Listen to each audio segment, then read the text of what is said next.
Muito bem, pessoal, do site vazealegre.com, da TV vazealegre.com, estamos de volta aqui no nosso canal com mais um bate-papo agora com o doutor César Gregório Júnior. Vamos falar sobre vários assuntos aqui, assuntos bem atuais, como, por exemplo, mudança na Lei Maria da Penha, a questão também do decreto das armas e também essa questão dos cortes das universidades aí em relação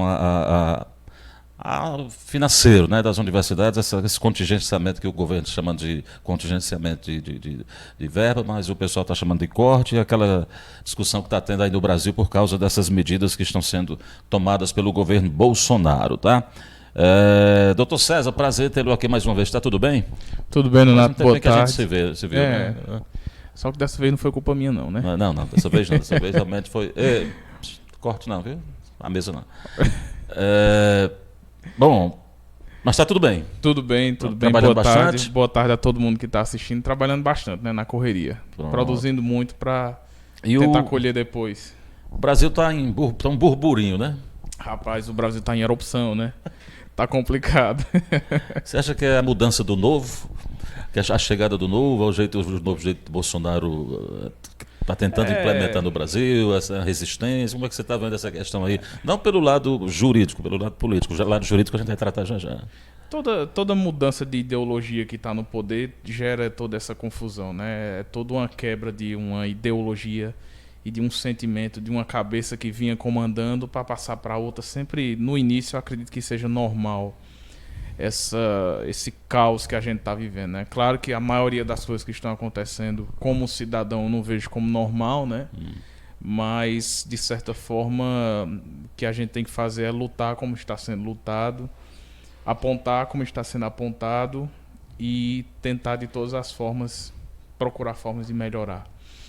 Muito bem, então vamos falar da primeira. Você quer começar pela Lei Maria da Penha mesmo, essa mudança que teve aí? Foi uma lei que o Bolsonaro assinou agora recentemente, não é isso? Em relação à medida protetiva, em relação à família, à mulher que está passando está sendo violentada e que agora, me parece, você vai dizer tintim por tintim, me parece que agora o delegado mesmo pode mandar o camarada se retirar de casa ou retirá-lo de casa, se for o caso. Porque antes me parece que precisava de uma autorização judicial. É algo assim? Explique para a gente como era e como vai ser. É algo assim. O que mudou foi o seguinte: o Bolsonaro, o presidente Bolsonaro agora, né, na segunda-feira, ele sancionou uma lei, a Lei 13.827, se eu não me engano, de 2019, que essa lei passa a modificar a Lei Maria da Penha, né, que é a 11.340, mais conhecida como Lei Maria da Penha. O que é que era? Antes, quando você tinha um caso de violência doméstica contra a mulher, a autoridade policial fazia a diligência, poderia prender o praticante da violência e tinha que comunicar em um prazo de até 48 horas para o juiz da comarca, para o juiz da cidade, para o juiz se manifestar, ou decretando a prisão do agressor, ou aplicando medidas protetivas, que no caso é a saída do convívio familiar, a retirada dele do ambiente, distanciamento de tantos metros da pessoa que ele violentou e tudo mais. O que mudou com a principal mudança que foi feita com essa nova alteração é que agora em cidades que não tem mais comarca própria, ou seja, não tem um juiz respondendo por aquela cidade, o delegado vai poder, dentro de um prazo de 24 horas, já no ato da prisão, ele vai poder efetuar essas medidas cautelares, por assim dizer, essas medidas protetivas. Então, tirou-se só do juiz a competência e passou também ao delegado e também a um policial, caso na falta do delegado. Então, colocando em termos práticos, por exemplo, a cidade de Grangeiro, aqui nossa vizinha, ela não tem uma comarca própria. A justiça dela, entre aspas, funciona na cidade de Caririaçu. Ou seja, se acontecer um crime de violência doméstica lá, que se enquadre na Lei Maria da Penha, o próprio delegado da cidade vai poder aplicar a medida protetiva para a mulher e ele tem um prazo de 24 horas, antes era 48, agora é 24, para poder comunicar ao juiz, para o juiz se manifestar se mantém aquela medida protetiva, se decreta prisão e etc. E também diminuiu o prazo do juiz, que antes o juiz também tinha 48 horas para se manifestar e agora ele também só tem 24. Pronto. É dar celeridade ao trâmite, né? Isso tudo no sentido de proteger a família e a mulher, no caso. Exatamente. Né? É tanto dar celeridade como também facilitar o trabalho dos agentes de polícia, né? Das forças nacionais. Porque a partir do momento que você tira a necessidade, claro, no caso de você não ter comarca própria, do delegado ter que, dentro de 48 horas, comunicar em outra cidade que responde por aquela cidade, dificultava muito, né? Tornava muito impraticável. E muitas vezes o crime acontece no final de semana, que a justiça não está funcionando. Exatamente. Né? Tem isso também. Exatamente. Porque a gente sabe que muitas vezes final de semana é assim que a pessoa bebe, tem umas alterações aí. Que já assim, os boletins que a gente tem pelo menos cidade do interior, mas também a gente vê nas cidades grandes também, que tem muito a ver com isso. Né? Às vezes o camarada está alterado mesmo, ou por uso de, sei lá, de outra coisa. Mas enfim, final de semana geralmente tem um pico aí. Sempre, porque geralmente esses crimes, apesar de eles terem um padrão de continuidade, né? O homem, raramente ele só é violento uma vez, mas essa violência ela sempre é exacerbada pela bebida alcoólica, né? Ele se aproveita daquela coragem momentânea, daquela força que a bebida alcoólica dá, né? Para praticar atos horrendos e horríveis, né? Que é um ato com violentar qualquer pessoa, ainda mais mulheres, né? Então foi uma boa lei. É um ponto positivo isso aí. Um ponto positivo para o presidente Bolsonaro ter sancionado essa lei, porque dá uma celeridade maior e dá uma praticidade maior para as forças policiais poderem agir de forma mais rápida. Porque em casos como esse, nós vemos muito, é muito comum ver nos noticiários, infelizmente, que às vezes a demora, a morosidade da justiça é fatal, por muitas vezes. Enquanto está tendo todo o procedimento, enquanto você está em comunicação para juiz se manifestar, etc, etc, às vezes o cara vai lá e mata a mulher ou faz coisa pior, né? Eu sei, porque ele não poderia ficar preso, né, sem ser dentro do período da lei, né? Só se preso em flagrante, né? Só se for em flagrante. É porque a gente não entende a lei e acha que não está sendo cumprido ou alguma coisa assim, porque está solto. É porque tem que cumprir a lei no. Porque assim, depende muito do caso. Por isso não tem como você dar de aspectos gerais, porque vai depender do caso. Por exemplo, se ele violentou a mulher, a polícia saiu em caçada e foi pego logo em seguida. Ele já pode ficar preso preventivamente até o juiz se manifestar sobre manter a prisão ou então transformar em medida protetiva, por exemplo. Mas aí, se aconteceu e ele se evadiu e só apresenta depois com o advogado, já é outro caso. Então, vai depender de caso a caso. Mas o mais importante é que agora os delegados de polícia e até policiais, eles têm uma competência para aplicar essa medida protetiva logo de início e fazer garantir essa medida protetiva até o juiz se manifestar. E o juiz também teve um prazo reduzido para se manifestar sobre o que ele vai decidir fazer, se converter em prisão, se continuar com medida protetiva, etc. Pronto. Então tá aí, né? Falando sim. E tiveram mais alterações também, tão importantes quanto, como por exemplo, o pedido de liberdade provisória para um preso que foi preso por questão de violência contra a mulher, ficou mais difícil de ser aceito a liberdade provisória, porque acrescentou-se ao rol de impossibilidades o fato dele representar perigo para a mulher ou se ele representar perigo para a investigação. Então, só o fato dele representar perigo para a mulher, que ele possa vir a violentá-la novamente ou até fazer algo pior, como matar, por exemplo. Que, aliás, é uma das coisas que ele faz, é ameaçar se ela for denunciada. Né? Ele já usa então, isso só como... o fato disso ser... E a mulher vai dizer, porque se eu não fui, ele já faz isso comigo, se eu for, então me mata mesmo. Então, só o fato disso ter acontecido já é motivo suficiente para o juiz negar a liberdade provisória que for pedida em favor dele. Né? E também... Outra mudança significativa é que a partir de agora vai ser feito um cadastro nacional e esse cadastro das pessoas que estão sob proteção de medidas protetivas e as que estão contra as medidas protetivas, no caso o agressor, ele vai ter um cadastro e esse cadastro, as polícias, as forças nacionais, os juízes, os promotores e até órgãos de proteção ao cidadão como assistências sociais, etc., eles terão acesso para poder manter um controle e um acompanhamento tanto de quem violentou como de quem foi violentado. Então teve aí um pós-crime, por assim dizer, né? Que é aquela fase em que você vai proteger a pessoa que foi violentada, dando um acompanhamento psicológico, sociológico muito importante, e também garantir que aquela pessoa que violentou não se sinta na impunidade de querer cometer de novo, né? Ele se sinta que ele está vigiado e que a cidade, a sociedade cobra, por assim dizer, né? Pronto, então tá aí, pessoal. 2 aspectos legais, porque vai ajudar, eu espero que ajude muito a mulher a se livrar da violência, que é essa questão, né?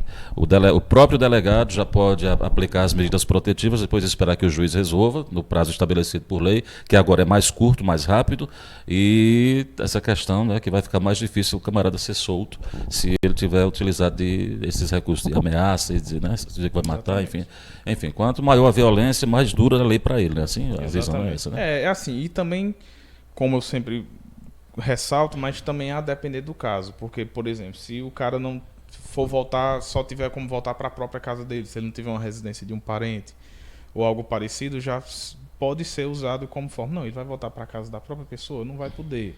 Vai voltar para o mesmo bairro, para a mesma rua. Então, tudo isso vai ser analisado pelo juiz, caso a caso, para se analisar se ele vai poder conviver em sociedade de novo, na mesma sociedade que a companheira está também, né? Sem ter nenhum ato de violência contra ela. Pronto, e é um aspecto importante que eu quero ressaltar aqui, que nós já falamos disso aqui em outra oportunidade, a Lei Maria da Penha, violência contra a mulher, e que a gente toca muito nessa coisa do marido contra a mulher, né? Porque é o caso que a gente vê com mais frequência, né, na mídia, enfim, mas a violência é familiar, né? Você já me disse em outras oportunidades que a Lei Maria da Penha trata da questão familiar, não é só do homem contra a mulher, o marido contra a mulher, mas tem o irmão que bate na irmã, tem essa questão que pode ser enquadrada também. Mesma coisa. Os agentes não mudaram, por assim dizer. Agora vamos falar da questão das armas. Como é que você tem visto aí? Como é que você tem... O que mudou? O que você achou positivo? O que você achou negativo juridicamente em relação a esse decreto das armas? O decreto das armas, ele vem a completar uma ideologia, né, do presidente Bolsonaro de questão armamentística, que a população precisa se armar para se defender. E ele vem quase que complementando aquele outro decreto que nós já conversamos também sobre a questão da posse da arma, né? Que permite a pessoa, flexibilizou a pessoa ter em casa e no trabalho, né? Que a gente já discutiu em outros programas.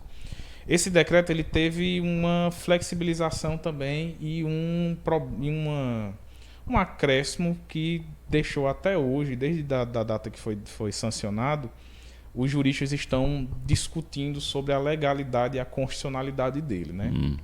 O que é que diz o decreto? Esse decreto ele muda o Estatuto do Desarmamento, que é a nossa lei que regula toda a questão de armamento civil do Brasil. E são 2 os pontos principais desse decreto. O primeiro foi que ele retirou 2 armas da questão do porte não permitido e acrescentou como porte permitido. O que é isso? Existem armas que são de porte não permitido para cidadãos, que apesar de você ter feito treinamento, testes psicológicos e você ter tirado o seu porte de armas, existem armas que você não pode comprar porque elas são de uso exclusivo da Força Nacional, das polícias, do Exército e etc. Essas armas, elas antigamente, no caso ainda existe isso, mas com a mudança mudou para algumas armas. Se você fosse pego com elas, você tinha uma prisão maior, por assim dizer. Você tinha uma pena maior a partir do Estatuto do Desarmamento. Porque eram justamente armas proibidas. Já era proibido usar já era proibido ter a arma. Aí se você tinha arma sem e ainda tem uma arma que era proibida, além desse se você tivesse o porte, piorava, não é isso? Piorava isso. Aí o que é que aconteceu? Agora as armas, as pistolas .40 e .45, que antes eram de porte de uso não permitido, passaram a ser de uso permitido. Essas armas eram de exclusividade das polícias. E quais são as principais críticas que alguns juristas que eu andei estudando disseram em relação a isso? Que, em primeiro lugar, as pessoas que estão presas hoje, ou então respondendo processualmente, por porte dessas armas de uso não permitido, que antes iam ter uma pena de 2 a 5 anos, se eu não me engano, agora essa pena vai ser automaticamente reduzida de 1 a 3. Porque no Código Penal e no processo penal, no direito penal em si, existe um princípio que, se uma lei nova regula um crime que era mais grave, essa lei nova também volta, ela retroage, ela tem o chamado efeito ex tunc, para beneficiar a pessoa que foi condenada. Então, um exemplo bem simples. Se hoje fosse sancionado uma lei que dissesse que o artigo 121 do Código Penal não existe mais, não é mais crime matar pessoas. Todo mundo que foi condenado a 10, 25, um ano atrás, seria solto a partir de amanhã.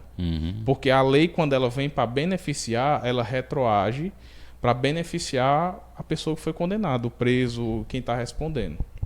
Então, com esse decreto, automaticamente as pessoas que estavam respondendo por uso de arma de porte não permitido vão ter a pena vai ficar mais branda.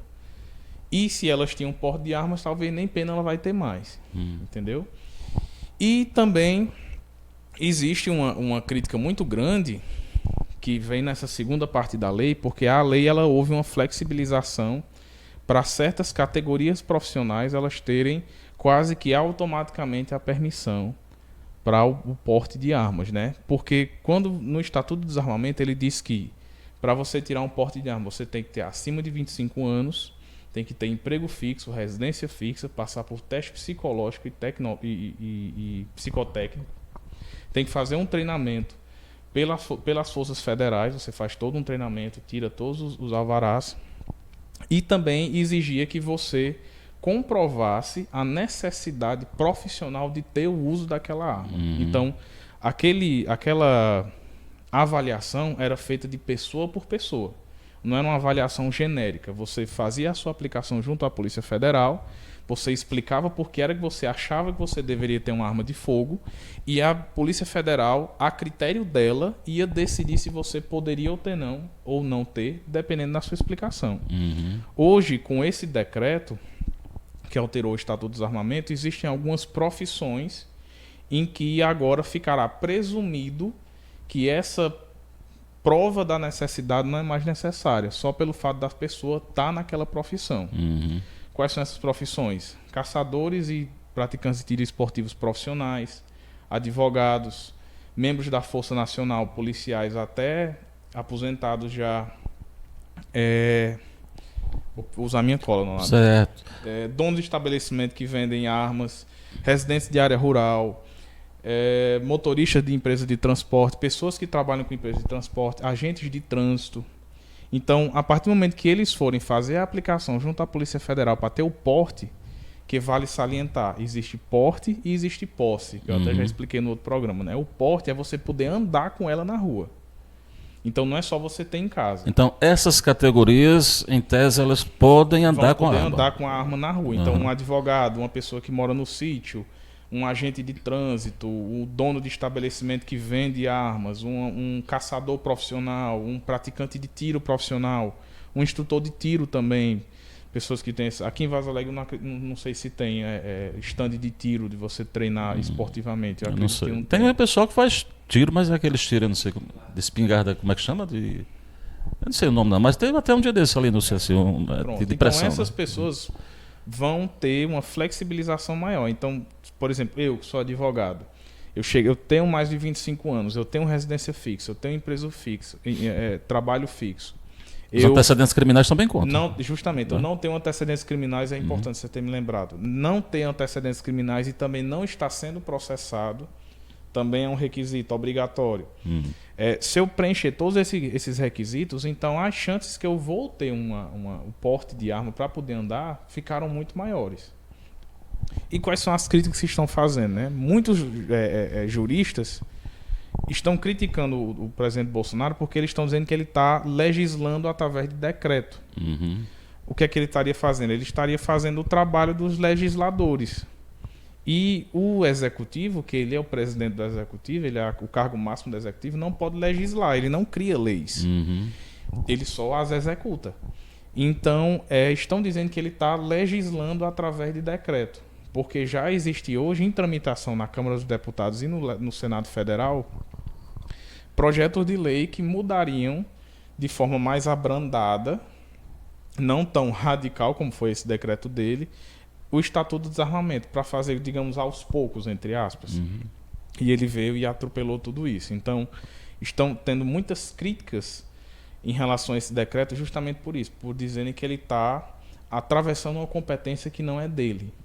Inclusive, a Câmara dos Deputados, o presidente dela, Rodrigo Maia, né, disse que vão analisar a constitucionalidade desse decreto dele para ver se vão se opor ou Eu não. acho que hoje, já por volta de 11 alguma coisa, teve alguma matéria, não sei, do site da Jovem Pan teve, em relação a isso. Alguém, não sei, estava questionando no STF, alguma coisa assim.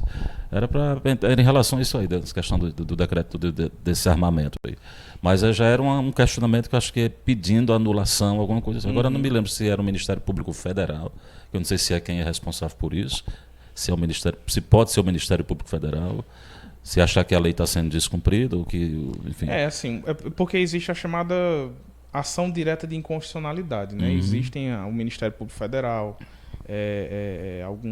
existem algumas entidades que podem entrar com a chamada ação direta de inconstitucionalidade para atacar qualquer lei, qualquer ordenamento que eles achem que esteja violando a Constituição Federal, né? Olha, assim, a gente até pode imaginar que é um direito a pessoa se defender as atividades que têm mais risco. É natural que você tenha uma arma para se proteger ou para, sei lá, mas eu não sei se as pessoas, mesmo nessas categorias aí beneficiadas pelo decreto, se as pessoas estariam preparadas para utilizar a arma. E vem esse questionamento, será que não pode acontecer que no Brasil acontece a questão de burlar a lei para conseguir, ou sei lá, essas facilidades que o brasileiro está acostumado a fazer, a ter, para conseguir as coisas, que faz com o CNH, que a gente sabe, e tantas outras coisas, né? Enfim, me preocupa muito mais isso, né? A questão das pessoas terem acesso a isso mais facilitado e não estarem preparadas, e esse acesso também deve ser burlado. Porque assim, eu acredito que quando você leva para os extremos, você sempre vai achar muitos defeitos, né? Ou seja, se você levar para um extremo da população estar desarmada, você vai ver que hoje em dia a criminalidade está um absurdo. O Brasil, um dos motivos do Brasil estar em erupção é justamente os altos índices de criminalidade, e a população de fato está se sentindo insegura, né? A população está clamando por justiça, por forças policiais para agirem. Foi uma das grandes pautas de governo justamente para o Bolsonaro se eleger, né?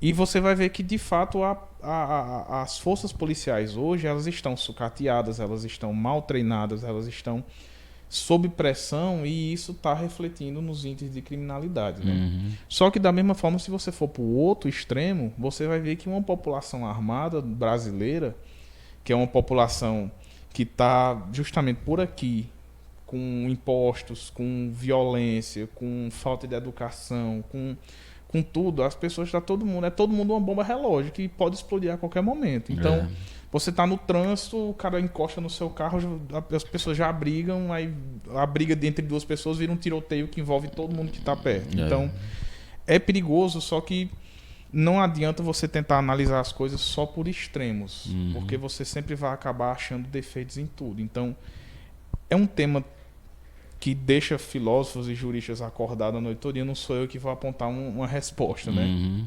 Mas, assim, eu acho que o que precisaria não era você flexibilizar o acesso.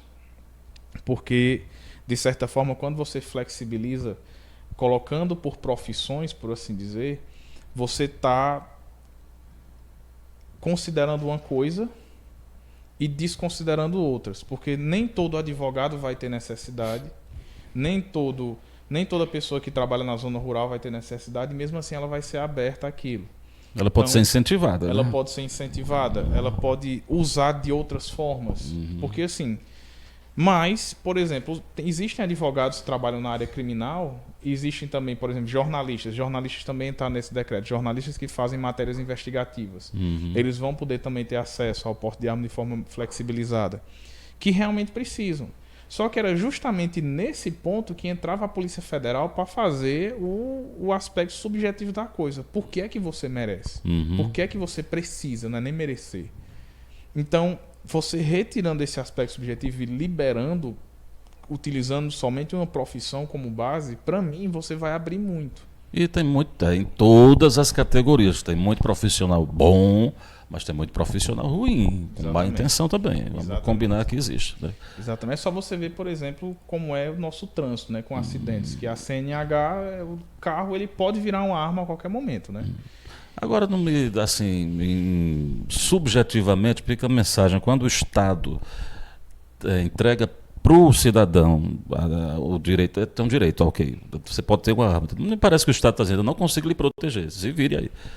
Também pegue uma arma, porque não tem como lhe proteger. Não sei, me parece muito essa visão subjetiva, obviamente. A minha, assim, parece que você se vira, compra um revólver, porque não sei se a polícia pode chegar na sua casa, ou se vai ter tempo, ou se você vai conseguir se. Então, se vira. Você tem uma arma em casa, você já faça a sua parte. Né? De certa forma, né? Essa sua análise ela é bem curiosa, porque ela vem desde os anos 1800, aí com Thomas Hobbes, né? Que foi um grande filósofo, que foi quem veio com o aspecto do estado de natureza, né? Em que os seres humanos precisam de um Leviatã, que no caso é o governo. O Leviatã seria um monstro mitológico, né? Que ele transforma numa figura governamental para poder controlar os aspectos do nosso estado de natureza, que ele diz que nós somos tendenciosos à guerra. Que ele cunhou até aquela frase famosa que o homem é o lobo do homem, né?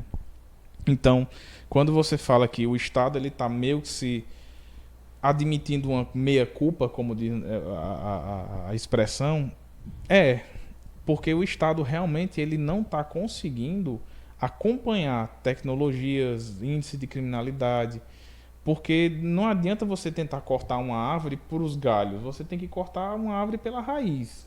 E a raiz de todo o problema é a falta de educação, é a falta de compromisso do povo com políticas de saúde pública, etc. Das coisas mais básicas que você vê, por exemplo, o Bolsa Família, que é um programa que é para ajudar as pessoas, você vê pessoas fraudando, pessoas que ganham milhares de reais fraudando Bolsa Família. Então, quando a falta de educação vem de quem não precisa, o Estado ele vai dizer, o que é que eu estou fazendo, né? Então, se ajudem. Vou lhe dar poder de fogo para ver se você né? Não se torna estatística assim de graça. É Disângela Pinheiro. Boa tarde, eu tenho um comércio, eu posso portar armas? Portar. Era a questão que era desse decreto aí, portar, porque tem a posse e tem aí o Erlon Rian respondeu embaixo aqui, comerciante só pode ter a posse, não pode portar. E ainda tem essa confusão, né? Porque a posse foi daquele outro decreto que nós tivemos lá no começo do ano. Que já facilitou também. Já facilitou a posse para ela ter no trabalho. Ela não poderia andar com a arma no meio da rua, mas ela também foi facilitada para ela ter a arma no trabalho, guardada ali. Ela só poderia tirar de levar do trabalho para casa, de casa para o trabalho. Agora, aquela história, né? Eu acho que isso ainda vai dar muita discussão. Eu acho que realmente ainda vai ser muito questionado na justiça. Eu acho que sim. Eu acho que tem muita gente que não vai aceitar assim, só pelo decreto, enfim. E a gente sabe que muito dessa questão do Congresso mesmo porque deve estar se sentindo com orgulho ferido, achando que o presidente está entrando na alçada deles, né? Então mas faz parte também dos três poderes questionar um, enfrentar um. Justamente. Tudo se usa marcar território político, ali, dizer, não, essa parte aqui é nossa, você não pode fazer isso. Né? Hoje, no começo do mandato do presidente Bolsonaro, o que a gente está vendo muito é uma briga de, assim, usando a força de expressão, não querendo denegrir ninguém, mas é uma briga de vários cachorros vendo quem é que late mais alto, né? O Congresso está querendo, a Câmara dos Deputados, Rodrigo Maia está querendo latir mais alto, o STF querendo latir, o Senado Federal querendo latir, o presidente querendo latir. E já não é de agora, não está começando agora no governo Bolsonaro essa invasão de poderes, né? Essa invasão, o Executivo invadir a competência do Legislativo, o Legislativo invadir a competência do Executivo, por exemplo, isso já vem acontecendo há muito tempo. E isso enfraquece a democracia. Porque o sistema de Montesquieu, né, que é o legislativo, o judiciário e o executivo, ele já serve para serem três balanças que se autorregulam. Um vai regulando o outro. Não é um tentar tomar a competência e não outro. É que não haja conflito também. Conflito há muito, mas um acaba, né, até onde um chega, o outro tem que respeitar para poder... Justamente. São antagônicos, mas com harmonia, né? Cada um no seu quadrado. Porque já aconteceu, por exemplo, existiam confusões muito grandes do próprio STF legislar através de decisões. Então, assim... Mas aí se percebe que em todos os casos é o legislativo que tem uma falha enorme que não consegue legislar. Justamente, Né? o legislativo... Fazer o papel dele, aí os outros têm falha que... em muitas coisas que eles deveriam, que acabam entrando entre comissão A, sai, vai para comissão B, vai para comissão C, e fica naquela entropia para sempre e nunca sai nada. Aí acaba, vem, por exemplo, o presidente Bolsonaro, que tem o poder de decreto, que é exclusivo do presidente, e diz, não, então eu vou legislar com minha caneta. E legisla. Aí se começa a confusão. Pronto. Bom, aí como é que vem essa questão das universidades, com esse contingenciamento? Também é o que? É um decreto, é uma lei? O que está acontecendo? Que o pessoal está discutindo, a maioria hoje foi às ruas, boa parcela da população, se sentindo aí prejudicada com esse contingenciamento. Ontem teve até a confusão, e está tendo aí, dizendo que o presidente tinha barrado esse contingenciamento, mas depois o ministro lá disse que não, que ia continuar. Hoje o ministro foi convocado, deve estar, nesse momento aí, depondo lá nas comissões. Botar o pra lá, né? Eu sei que está a confusão lá rolando, aí o pessoal na rua. Então, e esse decreto, o que você diz? Aí foi o seguinte, decreto, isso é um decreto? Não, né? Não, é uma decisão administrativa. Na verdade foi um corte que o presidente fez, né? O Ministério da Educação fez. Ele fez um corte de 3,5% no MEC, tirando de 60 e poucas... Eu vou ter que usar minha cola, que são muitos números. Muita gente está dizendo aí o seguinte, que na verdade ele está contingenciando, que é para aplicar na educação infantil, e tudo mais, que é para... Porque inclusive que as universidades não conseguem comprovar a utilização desse dinheiro. Né? É o que muita gente... Os defensores de Bolsonaro, né, dizem isso. É aquela coisa de você ver pelos extremos, né? Que eu sou um ferrenho defensor de você não se polarizar de direita, de esquerda, etc. O que aconteceu foi o seguinte, foi um corte que o Ministério da Educação fez, né, nas universidades, que começou lá no dia 30 de abril, quando, no entrevista para o ministro da Educação, o Abraham Weimar, uma coisa assim o nome dele. Será? Mas, inclusive, ele não usa a palavra corte, ele só diz que é contingenciamento, que o dinheiro está lá. É uma palavra bonita para corte. Pode, né? Mas ele acha que tecnicamente a palavra não é... Porque, eu vou já dizer por que é que eles estão dizendo contingenciamento. Mas assim, começou no dia 30 de abril, quando ele, numa entrevista para o Estado de São Paulo, um jornal, disse que eles iam cortar uma verba de 30% de 3 universidades, da Universidade de Brasília, eu estou com uma cola aqui, da UFBA e da UFF. E o motivo que ele disse que iam ser feitos esses cortes era porque essas universidades estavam usando recursos públicos, não estavam tendo resultados e estavam provocando balbúrdia. Estavam usando dinheiro público para provocar balbúrdia e não estavam apresentando resultados satisfatórios. Depois de todo o clamor que teve na mídia das pessoas, falando até em perseguição, em censura e etc., eles anunciaram no dia seguinte que esse corte se estenderia a todas as universidades federais e institutos federais, né? No caso, são 63 universidades e 38 institutos federais. Como é que vai ser esse corte? Não é um corte que vai pegar 100% da cota que ela tem e cortar 30%, não. Eles estão cortando esses 30% das chamadas verbas não essenciais. O que são essas verbas não essenciais? São as verbas discricionárias, que são as de custeio, que é com água, luz, telefone, serviços terceirizados, bolsas de estudo de estudantes, equipamentos de pesquisa, bolsas de pesquisa e as de investimento, que é em obras nas faculdades e em grandes materiais, grandes equipamentos para justamente usar-se nessas pesquisas. Eles cortaram daqui. É tanto que tá rolando na internet as chamadas fake news, né, dizendo que o motivo que o Bolsonaro tinha feito esse corte era o equivalente somente aos salários dos reitores, que os reitores ganhavam salários absurdos e que esse corte ia só balancear, ia igualar e salvar os cofres públicos. Só que não. As verbas para pagamento de salários, tanto de professores quanto de reitores, quanto exceto os terceirizados, não vai ser mexida. Que essa verba ela equivale a mais de 60% das verbas das universidades, né?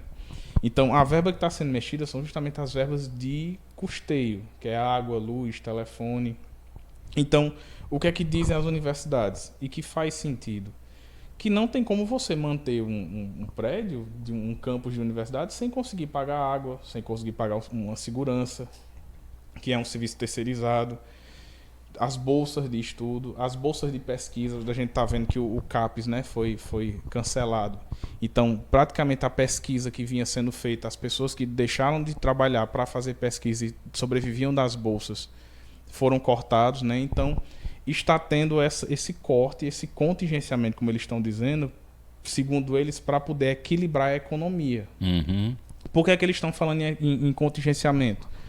Porque o ministro da Educação disse que, caso nesse primeiro semestre, com esse corte, a economia se estabilize, no segundo semestre esse valor será devolvido. Mas ele tem atrelado muito à reforma da Previdência também, Sim, né? sim. Inclusive, ele deu uma declaração já hoje de manhã, o Povo noticiou, ele deu uma declaração já hoje de manhã que ele disse que passar a reforma da Previdência seria uma forma de deixar esse contingenciamento mais fácil de voltar após a reforma aprovada, né? Então, a gente vê que está sendo, de certa forma, um jogo político, né, para a aprovação da reforma da Previdência por parte do Executivo. Tá, assim, tá complicado. E eu acho, como cidadão, eu acho que os protestos de hoje são perfeitamente válidos. Não porque Bolsonaro está sendo um demônio. Até porque ele já fez, na minha opinião, ele já fez muita coisa errada, mas de uma forma que era previsível. Mas porque está sendo tudo muito feito de uma forma quase que artesanal. O ministro fala uma coisa, depois desfala, aí outro fala, aí não foi, aí depois volta atrás. A comunicação está muito ruim, né, do governo. A comunicação está ruim. E isso é reflexo de um governo que iniciou agora. O governo Bolsonaro está se encontrando ainda. Então, na minha opinião, não é hora de você começar em pautas tão grandes e que vá ter uma aplicação e vai afetar a população de uma maneira tão direta se o próprio governo não está conseguindo fechar a comunicação ainda. Que foi o que você falou, por exemplo, que aconteceu ontem, que o ministro teve uma reunião com alguns deputados, inclusive um deputado aqui do Ceará, e eles saíram da reunião dizendo que esse contingenciamento tinha sido cancelado. Não, na verdade foi com o presidente. Foi com o presidente? Foi com o presidente. Pronto, então... Aí o presidente ligou na frente dos deputados para o ministro, dizendo que não haveria mais o contingenciamento. Segundo o deputado, capitão Wagner. Só que depois, quando eles saíram da reunião, que disse que publicaram a notícia e tudo mais, disseram que tinha tido essa reunião, que ficassem tranquilos. Aí o ministro e a líder do governo do Congresso, deputada Joyce Hasselmann, anunciou que não, que o contingenciamento continuava, que não havia mudado absolutamente nada. E que era boato barato. Então os deputados que foram participar, os líderes de bancadas que foram participar da reunião com o presidente se chatearam, né? Se chatearam, né? Pois é, o que a gente vê justamente é um jogo político sendo metido em aspectos práticos que não deveriam estar se metendo ainda, né? O governo Bolsonaro, ele é novo, ele tem o quê? 5 meses de vida, né? Então, acredito como cidadão, que ainda está muito cedo para mexer em coisas tão importantes. E mexer também de uma forma tão... drástica, né? Drástica, tão forte, né? Tão grande, tão rápida, entendeu? Tá uma coisa assim... Porque o que a gente nota é que está sendo usado muito o viés ideológico para ser mudado as coisas. Está havendo, em primeiro lugar, um ataque muito grande à educação, porque justamente a pessoa usa de extremos para tentar justificar coisas que nem sempre são justificadas. O que eu vejo muito, que eu recebo muito de fake news, por exemplo, é tipo assim, as universidades federais hoje é só o povo nu se pitando e fazendo balbúrdia, como o próprio presidente falou, né? E o próprio ministro falou. Mas não é. Não tem como. As universidades federais brasileiras são inovadoras em pesquisa. Nós temos aí pesquisas grandes que inovam todos os dias. Eu tenho uma prima, Jaqueline, uma prima que eu tenho muito orgulho. Ela teve uma bolsa para ir, por exemplo, pesquisar na Alemanha para buscar a cura para o câncer na manga, no caroço da manga. E estudou muito tempo com bolsa. Então, assim, não adianta você usar de um viés ideológico para mexer em coisas que você demoniza, né? Que você demoniza. Da mesma forma, é demonizado pela outra parte, que é o que está acontecendo hoje. Os protestos são válidos, na minha opinião. São algo que os estudantes estão demonstrando a força, só que vem a galera partidária se mete no meio e acabam dando razão para as pessoas descaracterizarem o movimento. Os estudantes vão protestar em nome das bolsas foram cortadas, do corte na educação, do sucateamento que está acontecendo na educação, que isso é fato. Aí vem pessoas com cartaz de Lula livre, CUT, MST, aí já dá pano para manga para quem se identifica de direita e quem está no governo, como o próprio Bolsonaro acabou de declarar, né? Ele está nos Estados Unidos, no estado de Dallas, disse que os estudantes são, ele disse idiotas funcionais, alguma coisa assim. Diz que eles estão sendo massa de manobra para pequenas pessoas dentro das universidades que controlam todo mundo. Que justamente não é, mas só pelo fato de haver aquela mistura, aquela miscigenação que toda a vida foi prejudicial, dá pano para manga. E esse pano para manga acontece de todos os lados, tanto quem se identifica como de direita como quem se identifica de esquerda, né? Eu acho que nós não estamos conseguindo debater os assuntos. A gente está brigando. A gente que eu estou falando povo, né? Inclusive lá na Câmara a gente percebe. Vai um ministro lá para debater a reforma da Previdência, não há debate. É confusão. Confusão, inclusive, com um viés ideológico, né? E acabar com a pobreza e tudo mais, mas aí também você não consegue tirar essa visão mais desse pessoal. Não consegue mais. Eu acho que não, porque já está tão enviesado mesmo na cabeça que não tem mais como. Mas o cerne do problema a gente não consegue ver. A gente não consegue acreditar que a reforma da Previdência, a gente sabe que é necessário, obviamente, todo mundo sabe, mas a gente não consegue ver o que é real, o que não é. Não se tem uma visão realmente. Justamente porque as ideologias estão se colocando à frente. Há uma cortina de desconfiança que deixa você não sabe o que está se passando por trás. Todo mundo fica, né? E aí vai, tem as questões justas que são contra, os a favor, mas sempre com aquela ideologia à frente. Né? Não é nem tanta questão, será que tem gente que diz que já não precisa de reforma, que é a história. Já estão falando que se não tiver até no final do ano já não vai ter pagamento de muita coisa. Quer dizer, realmente é difícil, está bem complicada a situação assim, para a gente que está assistindo, vendo, e a gente não consegue entender direito o que está acontecendo, o que está em jogo realmente. Né? O que eu vejo de grande problema, Nonato, que eu sempre vi, que eu sempre bato nessa tecla para onde eu vou, é que assim, quando você se polariza, quando você só se coloca de um lado, ou eu sou de esquerda, eu sou de direita, você automaticamente passa a justificar atos daquele seu lado político só por você se identificar com ele. Porque a direita não é 100% certa, assim como a esquerda não é 100% certa. Cada um tem seus problemas, e problemas grandes.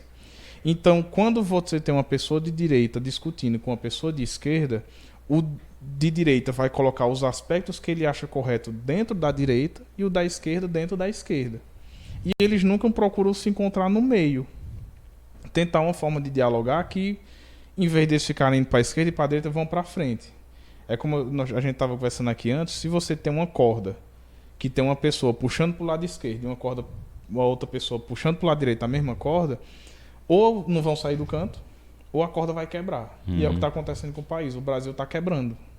Enquanto as pessoas estão discutindo que em faculdade federal só tem gente nu se impitando, ou corta a verba, tira a verba, ou então que os direitistas só querem armar a população, etc, etc, e você não senta para fazer uma conversa real, consciente, sem paixões, uma conversa racional, o Brasil está afundando, o Brasil está entrando numa recessão econômica enorme, o dólar hoje bateu R$4, a gasolina já está mais de 5, em muitos locais em Vaza Alegre está quase já. O produto brasileiro está se desvalorizando lá fora e o mercado internacional nosso está em frangalhos. Então, enquanto você começa a colocar ideologias na frente de ideias concretas, a gente não vai sair do canto nunca. Sempre haverá resistência de alguma parte, não tem jeito, né? Pronto, pessoal, a gente conversou com o doutor César Gregório Júnior, foi uma misturadazinha, foi a questão jurídica, a questão da política, do Sempre momento acontece, atual, porque né? a gente também não pode fugir da discussão e de uma boa conversa em relação a isso, obviamente sem levantar os ânimos, sem agressão, porque eu acho que é preciso conversar dessa forma. É preciso você colocar as ideias na mesa e a pessoa olhar e dizer, não, isso eu não concordo, mas é por isso, por isso, por isso. Não é pessoal, é questão de que eu acho que essa situação não é para ser assim. Mas eu estou vendo que a coisa está andando para um lado que não estou achando legal. Assim, como política não é time de futebol. A gente não torce política, a gente pratica política. Eu não estou gostando muito assim, algumas coisas estão se desenhando, não... Em relação ao país, né? Em relação ao governo, eu ainda estou aguardando, sei lá, um ano, como é que vai ser, para a gente poder ter uma ideia. Porque está sendo construído, obviamente, mas a forma como as coisas estão fluindo, né? Sempre tá dando uma certa insegurança. A verdade é essa, insegurança. Né? Mas, enfim, o doutor César agora vai falar para a gente o dia, acho que ele atende todo dia, mas ele vai dizer o dia e os horários, né, que ele atende e o local. Você sabe que agora eu sou um rapaz mais profissional, tenho até site agora. Viu, Pronto, Renato? então diga lá pra gente visitar, diga lá. Meu escritório é na rua Juvenal Galeno, número 44, aqui no bairro Centro de Vaza Alegre. O meu telefone é o 99950999 e eu agora tenho uma página na internet, cgjassessoria.com.br. CGJ, César Gregório Júnior, assessoria.com.br. Isso. A assessoria, acho que é com 4 S, assessoria, né? Né? Para botar direitinho. Senão, se botar C lá de acessório, não dá certo. Então, César Gregório Júnior, CGJ, assessoria.com.br. E lá você vai encontrar endereço, telefone, dicas. Agora tá dando dicas também lá no Facebook ou no YouTube? Onde é que você No falou? YouTube, estou quase começando, estou terminando já. Pronto, ele está praticando para ter esse contato, né, mais próximo aí do público da clientela dele. Essa vida de entretenimento não é muito minha cara não, Nonato. Eu sou Mas é preciso, não é nem entretenimento não, pode ser pela informação, pode ser pela prestação de serviço, entendeu? É muitos viés para você percorrer, é um campo extenso aí. E é necessário, o profissional hoje que se isola muito da internet, se ele não tiver uma assessoria que o coloque na internet, já que ele não consegue, se ele tem dificuldades, mas ele tem que ter. Porque não tem mais como, não tem. Ou então, senão você fica um pouquinho isolado. E você tão jovem não pode nem pensar nisso, né, de não utilizar essas ferramentas como um bom profissional que você é. Certo?